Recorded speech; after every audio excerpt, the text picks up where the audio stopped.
Hello, this is Diane Lapacek And Cedi Lapacek. from, and this is Appilicious from Lapacek's Orchard. Forgot where I was for a minute. Okay, so today we're going to make apple crisp. Now, in our store, we do sell apple crisp mix. So at the Lapacek's Orchard store, you can buy this. Today we're going to make it from scratch. But what we're going to put in there is exactly what is in here. So this is the very recipe. If you don't want to deal with it or you don't have the ingredients, stop by and buy a bag. There's not much easier to make than apple crisp. So first we have to Grease the pan. spray our dish, yes. And it calls for 8 by 8 inch pan. This isn't exactly that dimension, but it's what I have. I think that, or 8 by 9, whatever. Anyhow, this will work fine. If I had to, I'd put it in a round pan. It doesn't pay to get hung up on the little details. Okay, for this, I'm going to cut up the apples. Ooh, that's really digging in. We're using an apple peeler quarter slicer, same kind that we use in our commercial kitchen. We use it in our homes, and we also use it, it's the same one that we sell in the store. We're going to use a mix of apples. You'll soon learn that I really believe in a mix of apples. I preached it to people for so long that we finally started bagging what we call a baker's mix, where you get 3 to 5 different apples, different varieties of apples in the same bag. I think the flavor and the texture is just better when you mix kinds. So while I'm peeling apples, I'm going to bring my blade back here a little bit. I'm going to adjust the blade. I feel like it's cutting a little thick here, and I'm just going to adjust the blade. It's really easy to adjust. And while I'm doing that, Cedi is going to mix up the ingredients for our topping.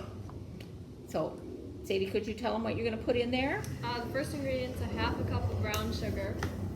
So I'm just gonna pack the brown sugar. Yeah. You could bring that over here so they can see you.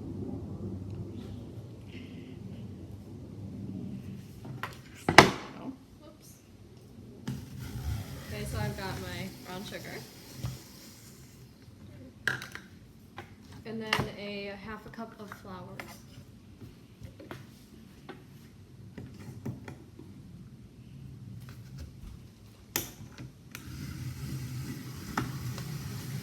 And then 1 cup of oatmeal.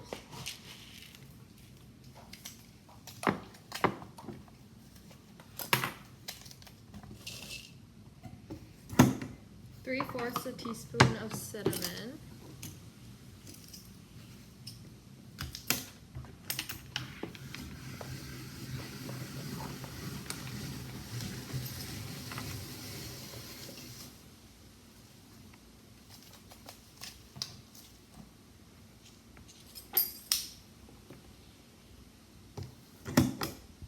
So Cedi and I leave the orchard and we come over to my house when we do these little cooking things. And so somebody is pinch hitting for us there, but they don't mind because they'll get treats at the end.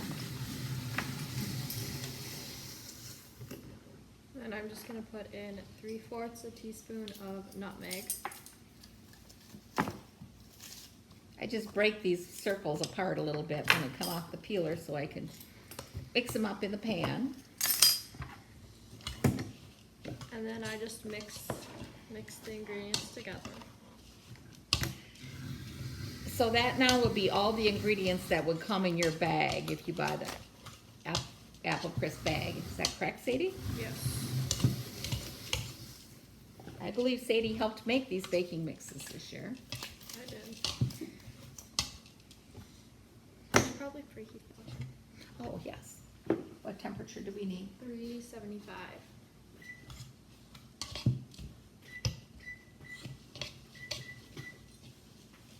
Thank you That's for all remember mixed that. We together. almost forgot to preheat the oven. So I believe it calls for 5 cups of apples,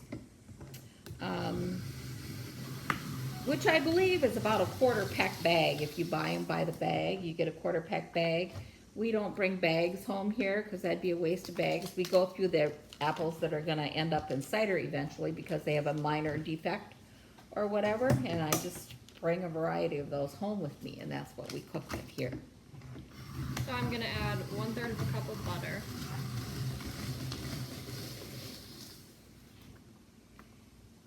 It's very hard. Yeah, we should have gotten it out of the freezer before. We might have to cut it a little in smaller chunks with a knife first.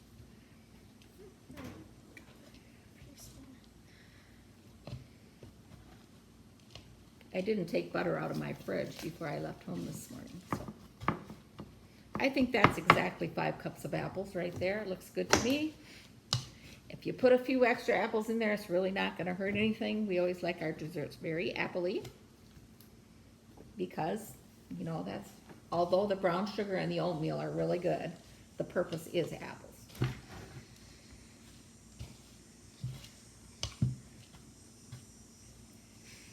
This might take a while. That's okay, you're doing good. You might wanna, sometimes I like to just give it a little stir to get the flour up on the top and then just cut again. So she's just cutting in. She's just using a pastry blender to cut this butter into there. If you let the butter get soft first, it would be a lot easier. You can also just take and do this with your hands. I never have any problem with getting my hands in my food. So you think we should do that, Sadie? Yeah. I think we should go for that. Our hands are clean. We washed before we started. And we're gonna cook it.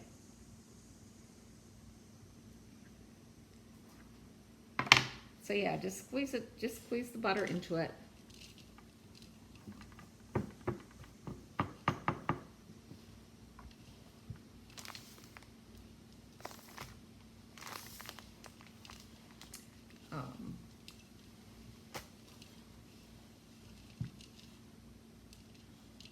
There's really not much you can do wrong to apple crisp. Very simple list of ingredients. I know some people that even just leave the peels on. We prefer them off. I don't get picky about every tiny one, but we do take them off. I think it's getting pretty good there. Give her a couple more squeezes and I think we'll be good.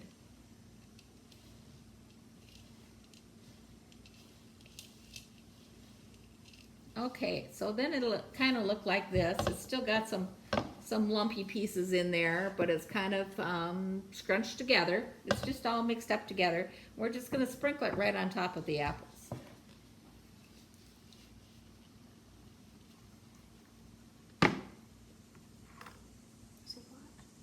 That's good. There's a lot. That means lots of good topping. There you go. We'll spread it out a little. And we're gonna pop this into the oven for, this says 30 to 35 minutes until apples are tender. So we shall return when it's time to take a check on. So. Your glasses. Hi, this is Diane and Sadie. We're back here to check on our apple crisp.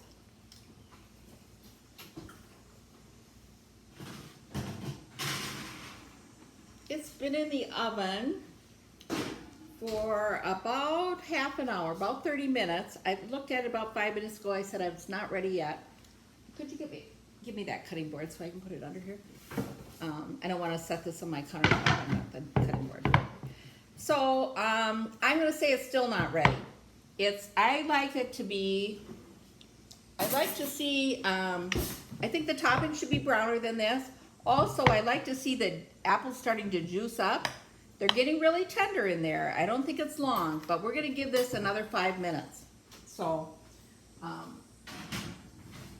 also, I have a convection oven. With my oven, I found that they say with a convection oven, you can go 25 degrees less. I feel with my oven that 15 degrees less is about the right number. Everybody's oven's gonna be different, so your thing may cook faster than this, may cook slower. But at this point, I think we're going to give it another 5 minutes. So we'll be back. I think our apple crisp is probably ready.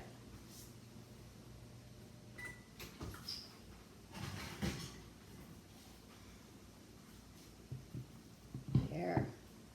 I think it's getting really good. It's kind of getting that nice brown to it, and it's nice and tender everywhere. We don't like to find really big chunks, hard chunks in our baked goods. So we're really happy with this.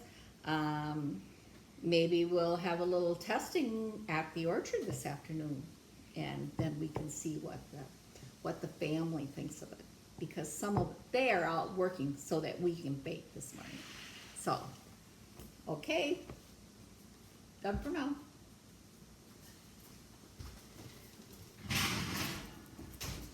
Okay, we're ready. Yeah.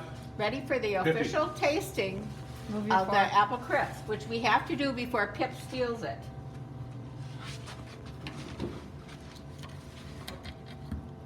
I get it. Mm-hmm. Yummy. Okay, You Grandpa, took you my got your plate. plate? Can I eat it? Yeah. I get to eat it. Yum. Yum. Mhm. Tastes like apple crisp, does it? Yep. Oh, I didn't do very good getting that out of there with my knife. This is for Grandpa. There you go, Grandpa. Pretty piece. Now let's get into it. Let's just see how great it is. I already ate it. Mmm, very good. Paula Reds? Paula Red apples or We mixed apples because a mix is always the best. needs a little bit of whipping cream? Or ice cream, right, Pip? Yeah. Mm-hmm. Okay. Okay, what about Papa? Papa. Time to taste test. Sure, you can have my plate. Oh, you're really tall. Sure. Move your foot. We'll save plates here. Go back and hold it. We have such good utensils at the orchard.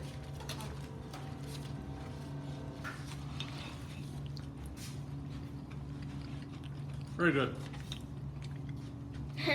It's a winner. Come and buy that baking mix and the apples.